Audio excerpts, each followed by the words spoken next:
बीएसवाई पूरन Kumar suicide case में सरकार का बड़ा एक्शन, छुट्टी पर भेजे गए डीजीपी, एफआईआर में नाम। सोनीपत में 17 अक्टूबर को होने वाली पीएम मोदी की रैली रद्द, अगली तारीख का जल्द होगा ऐलान। बिहार केंद्रीय मंत्री चिराग पासवान आईपीएस पूरन को श्रद्धांजलि देने जाएंगे चंडीगढ़, परिवार से करेंगे मुलाकात। आज अमित शाह मानेसर में एनएसजी के 41वें स्थापना दिवस समारोह को करेंगे संबोधित। एनएसजी के स्पेशल ऑपरेशंस ट्रेनिंग सेंटर का करेंगे भूमि पूजन। 16 से 18 अक्टूबर तक बिहार दौरे पर रहेंगे अमित शाह, 2 जनसभाओं को करेंगे संबोधित। तेजस्वी यादव ने राघोपुर सीट से चुनाव लड़ने का ऐलान किया, 15 अक्टूबर को भरेंगे नामांकन। दिल्ली से पटना पहुंचकर तेजस्वी यादव बोले महागठबंधन में सब कुछ ठीक, 1 से 2 दिन में सीट शेयरिंग का ऐलान। सूत्रों के हवाले से खबर, आरजेडी ने 140 सीटों पर ठोका दावा, जबकि सहयोगी दल इससे नाखुश। सीट शेयरिंग से नाराज मुकेश सहनी का बयान, अब कोई नाराजगी नहीं है, महागठबंधन की तबीयत अब स्वस्थ है। 15 अक्टूबर को महुआ से नामांकन करेंगे तेज प्रताप यादव, जेजेडी ने 21 उम्मीदवारों की पहली लिस्ट जारी। तारापुर से चुनाव लड़ेंगे डिप्टी सीएम सम्राट चौधरी, 16 अक्टूबर को करेंगे नामांकन। बिहार विधानसभा चुनाव को लेकर एनडीए में माथापच्ची जारी, सूत्रों के मुताबिक जेडीयू की सीटों पर चिराग पासवान ने ठोका दावा। सूत्रों के मुताबिक इंडिया गठबंधन में कांग्रेस और आरजेडी के बीच सुलझा सीट शेयरिंग का मामला, कांग्रेस 60 सीटों पर लड़ सकती है चुनाव। सांसद शांभवी चौधरी ने सीट शेयरिंग पर दी प्रतिक्रिया, कहा हमारी प्राथमिकता जीत है, हम उसी के हित में करेंगे काम। महागठबंधन में सीट शेयरिंग की घोषणा के बगैर आरजेडी ने अपने उम्मीदवारों को सिंबल देना किया शुरू। लालू यादव ने मटी हानी सीट से आरजेडी नरेंद्र कुमार सिंह को दिया सिंबल। अनंत सिंह मोकामा से होंगे पार्टी उम्मीदवार, जेडीयू ने बांटा symbol.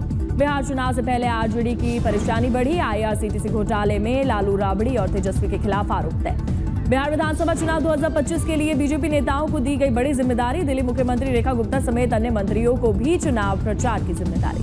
Land for job case में लालू फैमिली के खिलाफ टला फैसला, 10 नवंबर को हो सकती है सुनवाई। दिल्ली दंगों में आरोपी शर्जील इमाम ने कड़कड़डूमा कोर्ट का रुख किया, 15 से 29 अक्टूबर तक की मांगी अंतरिम जमानत। बिहार में चुनाव लड़ने के लिए शर्जील इमाम ने मांगी जमानत, दिल्ली दंगों में आरोपी है पूर्व जेएनयू छात्र। दुर्गापुर गैंगरेप मामले में अब तक 5 गिरफ्तार, जांच जारी। आज पीड़िता का बयान मजिस्ट्रेट के सामने दर्ज होने की संभावना। पीड़िता के पिता ने ममता की टिप्पणी पर निशाना साधा, कहा बंगाल सुरक्षित नहीं, इसलिए चाहते हैं कि बेटी का इलाज एम्स भुवनेश्वर में हो। ओडिशा के मुख्यमंत्री मांझी ने दुर्गापुर गैंगरेप केस की पीड़िता से की मुलाकात, पूर्ण समर्थन का दिया आश्वासन। पश्चिम बंगाल के दुर्गापुर गैंगरेप केस के बाद पीड़िता से अस्पताल में मिले राज्यपाल आनंद बोस।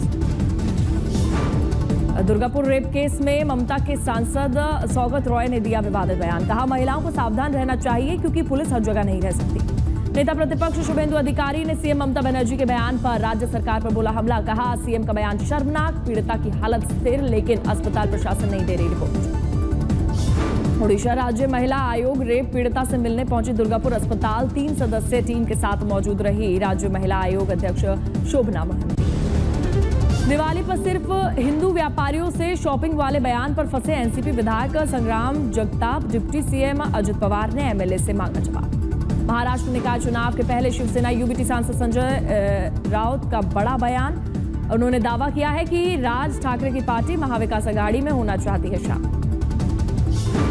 ठाणे में एमएनएस और शिवसेना यूबीटी के संयुक्त मोर्चे पर संजय राउत बोले आंदोलन जिले में हो रहे लूट, भ्रष्टाचार और रिश्वतखोरी के खिलाफ। कर्नाटक के मंत्री प्रियांक खड़गे के आरएसएस पर प्रतिबंध लगाने वाले बयान पर संजय राउत ने कहा यदि देश के प्रधानमंत्री सरदार पटेल होते तो आरएसएस और बीजेपी का जन्म ही नहीं होता। उद्धव और राज ठाकरे के साथ आने पर शिवसेना ने दी प्रतिक्रिया, साइना एनसी बोली साथ आना दोनों भाइयों का पारिवारिक विषय। नागपुर में लव जिहाद के खिलाफ प्रदर्शन, धर्मांतरण विरोधी कानून बनाने की मांग। भारत में दिखी कोरियाई संस्कृति की झलक, मुंबई में हार्मनी फेस्टा कार्यक्रम का आयोजन हुआ। भारत और दक्षिण कोरिया के बीच सांस्कृतिक आदान प्रदान बढ़ाने के लिए सांस्कृतिक कार्यक्रम का हुआ आयोजन। अर्थशास्त्र के क्षेत्र में नोबेल पुरस्कारों का ऐलान, अमेरिका से 2 जबकि ब्रिटेन से 1 प्रोफेसर को मिला नोबेल अवार्ड। आर्थिक विकास पर किए गए शोध कार्य के लिए मिला नोबेल पुरस्कार, जोएल मोकेर, फिलिर और पीटर हॉविट बने नोबेल विजेता। दिल्ली में मंगोलिया के राष्ट्रपति का पारंपरिक नृत्य से शानदार स्वागत किया गया, दिया गया गार्ड ऑफ ऑनर।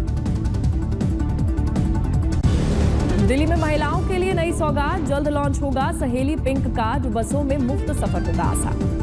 असम के डिब्रूगढ़ में चाय जनजाति समुदाय ने किया प्रदर्शन, एसटी सूची में शामिल करना, दैनिक मजदूरी में बढ़ोतरी और कई मांगों को लेकर निकाली रैली।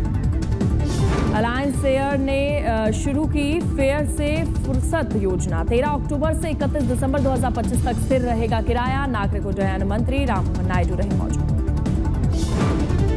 टोल प्लाजा पर स्वच्छता बनाए रखने के लिए NHAI ने नई स्कीम निकाली। शौचालयों में गंदगी की जानकारी देने पर मिलेगा 1000 रुपए का फास्टैग चार्ज। अमरावती में NGO ने महाराष्ट्र के बाढ़ पीड़ितों के लिए भेजे राहत सामग्री के 3 ट्रक। सीएम फडणवीस ने ट्रकों को हरी झंडी दिखाकर किया रवाना।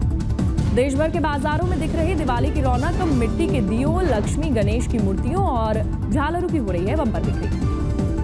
दिवाली के सामानों से सजी दिल्ली की कमला नगर मार्केट। दुकानों पर लगी ग्राहकों की भीड़। जामनगर के बाड़ा गांव में 11 कारीगर साल भर दिवाली के लिए बनाते हैं मिट्टी के दिए। ये टीम रोजगार के लिए नहीं बल्कि परंपरा को जीवंत रखने के लिए बनाती है दिए। गोवा के अंतर्राष्ट्रीय महोत्सव में साबरकांठा की दिव्यांग बेटियों ने विश्व स्तर पर कमाया नाम। मंत्रमुग्ध कर देने वाली दी शानदार प्रस्तुति। स्पेस में जाने के लिए CTTC भुवनेश्वर में तैयार हो रहा ह्यूमनॉइड रोबोट हाथ और आधा शरीर बनकर तैयार हो गया है। मिशन गगनयान के तहत हो रहा निर्माण। बागेश्वर के मौसम में बर्फबारी ने लगाए 4 चांद। चारों तरफ दिख रही है बर्फ ही बर्फ। ओडिशा के पुरी में अचानक बदला मौसम। बारिश से तापमान में आई गिरावट। पश्चिम बंगाल में मौसम विभाग के अनुसार अगले 7 दिनों तक बारिश की कोई संभावना नहीं। पिछले 24 घंटों में पश्चिम बंगाल में नहीं हुई बारिश। तमिलनाडु के वेलोर में हुई मूसलाधार बारिश से बाढ़ जैसे हालात। नाला टूटने के कारण सड़कों पर बहता दिखा पानी। गुजरात के साबरकांठा में नेशनल हाईवे पर कार में लगी भीषण आग। ड्राइवर ने सूझबूझ से बचाई अपनी जान। गोरखपुर में सालों से प्रताड़ित होने पर पोती ने दादी की हत्या की। बाद में शव फेंका और गोबर में छिपाया हथियार। मुरादाबाद में भाभी शादी बनी रोड़ा। दरअसल फिर से देवर ने थिनर डालकर आग लगाई। दोनों की जिंदा जलकर मौत। बागपत में ट्रिपल मर्डर के बाद मस्जिद में सन्नाटा। आरोपी ने मौलाना की सख्ती और डांट से नाराज होकर बदले की भावना से की हत्या। जामनगर में 2 अज्ञात लोगों ने एक सोसाइटी के 8 घरों में की चोरी। बुजुर्ग को हथियार दिखाकर लूटे सोने के गहने।